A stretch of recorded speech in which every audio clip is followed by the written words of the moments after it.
Ah, lui, Baba Ramdev, là, je pense qu'il voit la vie en rose, hein, sans problème. Hein. Ah oui. C'est un personnage incroyable, c'est un yogi, et en même temps, personnage sulfureux. Sulfureux, très controversé, effectivement. Mais et vous allez nous dire pourquoi. Oui.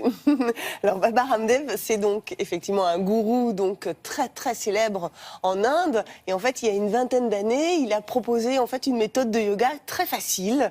Une méthode... il a vulgarisé, on va dire, le yoga. Il a permis à ce que ce soit accessible à tous. Et il l'a fait, en fait, par l'intermédiaire de la télévision. Ce qui lui a permis, évidemment, de devenir très, très populaire. Mais ça a été vraiment très rapide. Il a été très vite respecté. Alors, et en ça, fait, jusque-là, ça se fait partout dans le monde entier, donc il n'y a pas de problème. C'est vrai. Il profite en même temps, c'est un filou, c'est un malin. Il a su profiter de sa popularité et il a commencé à fabriquer des produits de consommation, ses propres produits. Et il est devenu aujourd'hui vraiment un businessman extrêmement riche. Le problème, c'est qu'évidemment, il y a quelques ombres au tableau, c'est qu'aujourd'hui, son usine est vraiment surveillée de très près puisque la qualité de ses produits laisserait à désirer. Regardez.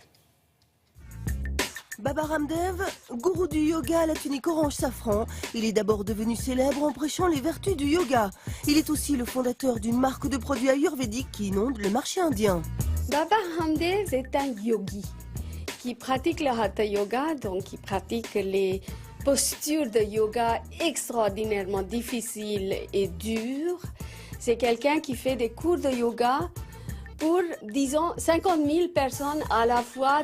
Et c'est vraiment le chouchou des classes moyennes qui aspirent à devenir riches et avoir une mode de vie saine.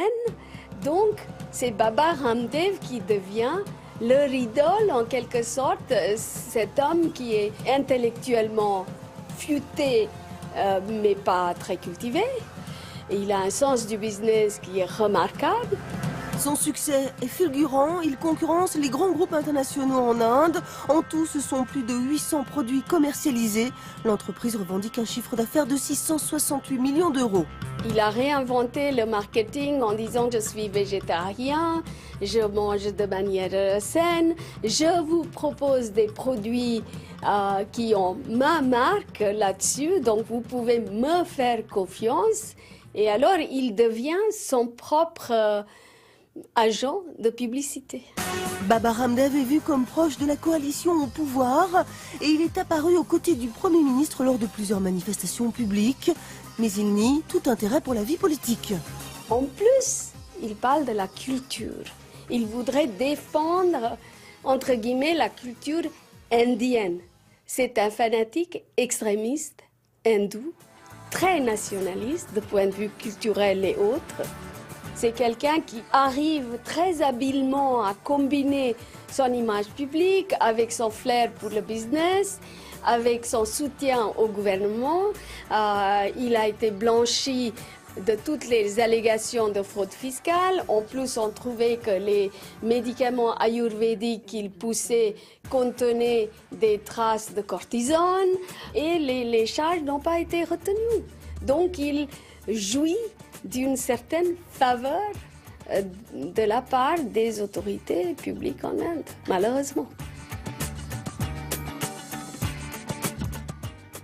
Donc, si j'ai bien compris, c'est compliqué de le faire tomber, si je peux permettre cette expression. Oui, il est très très proche du pouvoir, il est très proche du Modi. Vous avez vu, il est soupçonné depuis plusieurs années maintenant de fraude fiscale et il est toujours là. Et aujourd'hui, il dit même qu'il veut multiplier son chiffre d'affaires par 20 et atteindre les 13 milliards d'euros d'ici 10 ans. Donc c'est quelqu'un qui finalement continue à faire son business comme si de rien n'était parce qu'il est vraiment, effectivement, très, très protégé. C'est lui aussi d'ailleurs qui a mis en place la journée mondiale du yoga le 21 juin. C'est lui et il est salué aujourd'hui pour ça.